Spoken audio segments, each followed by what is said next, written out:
Hi, this is your host Swapnil Bhartiya, and welcome to another episode of TFI Let's Talk. And today we have two guests, Catherine McGarvey, VP of Engineering at VMware, and also Chairman of Cloud Foundry Governing Board, and Chris Clark, Program Manager of Cloud Foundry Foundation. Chris, Catherine, it's great to have you back on the show.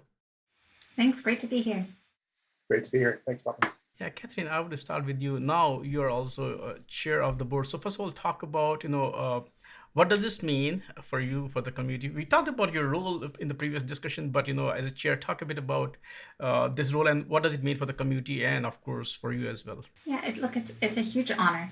So starting from that aspect, again, such a big fan of this community for a lot of years. Huge honor to have this position.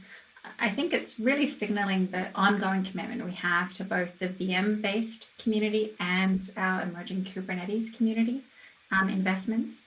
And the Paketo work that we do as part of that, sort of supporting both outcomes there. I think it's just a sign of that continued investment more than anything else. It's a huge thrill for me, understanding this space and being able to support it more. Can you also talk about, as a chair, what would your role be? We did touch upon that earlier, but I just, want to learn a bit more about it. Yeah, I think, this is a small board, so it's not hugely contentious in a lot of ways. I think it just gives us a position to help spark conversation of the agenda items as the board, as we're doing reviews more than anything else. And I think in the open source community, there's still a lot of activity happening in and around this space. So I'm seeing that perhaps it'll spark more of those, hey, is this complementary effort happening around, or is this something to be aware of? That's the only piece I'm seeing that'll really perhaps happen a little bit more. Chris, if I ask you, as a program manager of the foundation, how do you see, Catherine's, arrival as a, chairman of board? Will, once again, we talked about last time also to breed confidence, and, a lot of things. So talk a bit about what does this mean for the community? I'm extremely happy that Catherine's come on as board chair. I think she'll give a lot of value and leadership in that role. VMware's commitment to Cloud Foundry goes back a long time, and it's very unquestioned. And Catherine's background at Pivotal and her hands-on knowledge of the technologies is I think, invaluable. So really happy to have her coming on as board chair. Going into KubeCon, it's going to be great to have her. She's going to be keynoting our Cloud Foundry Day event on October 25th. So really looking forward to that, and working with her in general to make sure they keep the Cloud Foundry community and projects healthy and on track. Excellent.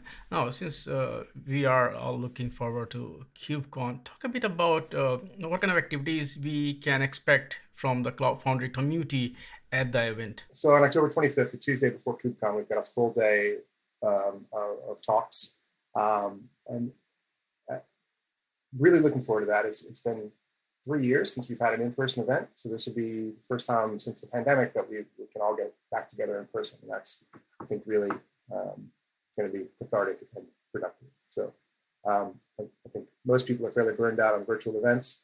Obviously, this is a hybrid event, so we will have lots of folks joining virtually as well, and looking forward to that. But it should be a great event. We'll be talking a lot about Korifi, the newer Cloud Foundry CLI API implementation for Kubernetes, as well as Paketo build packs, the cloud native build packs collection from the CF community. So be highlighting those events, those projects, and then at KubeCon too, we'll be sponsoring the event. We'll have a booth on the floor Wednesday through Friday, where we'll be specifically highlighting Korifi and Paketo. So should be a lot of fun. I'm really looking forward to it. So if I ask you what kind of folks should come, and check out your booth and also get, either the demo presentation or more information of the Korifi project? Any Kubernetes users that are kind of struggling with the complexity of that ecosystem right now, I think should take an interest in Korifi.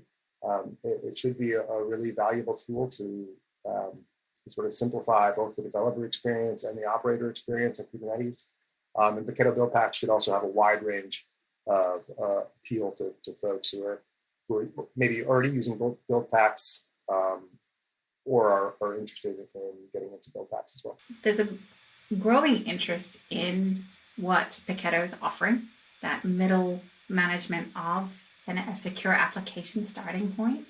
So I think in addition to thinking about the CF push experience and that expansion and thinking about that for Kubernetes, we continue to see a lot of interest in how to do app security well. And that starts at that container image. Why do you feel that Korifi is going to be, playing a much bigger role? Because there are two things that are happening from what I hear. I cover Cloud Foundry. A lot of players are there in the market. The market is evolving and changing.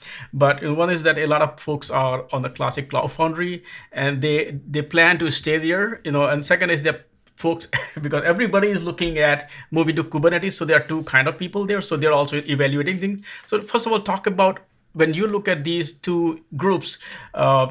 Of course, both need support, but talk about how do you look at them, and where does kind of Korifi fits into this larger picture?